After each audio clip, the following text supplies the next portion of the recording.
আমার আমিনার লাল দোনো জাহানের সুলতান দাঁড়িয়ে আছে।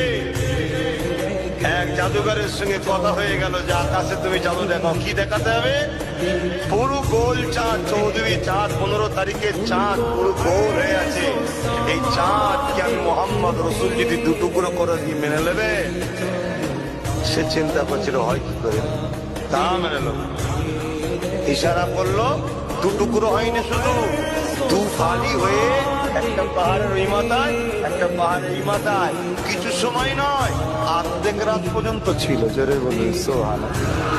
ভারতবর্ষের কেরলের একটা রাজা ছিল তখন, সে বেচারি সেই সময়ে দেখেছিল।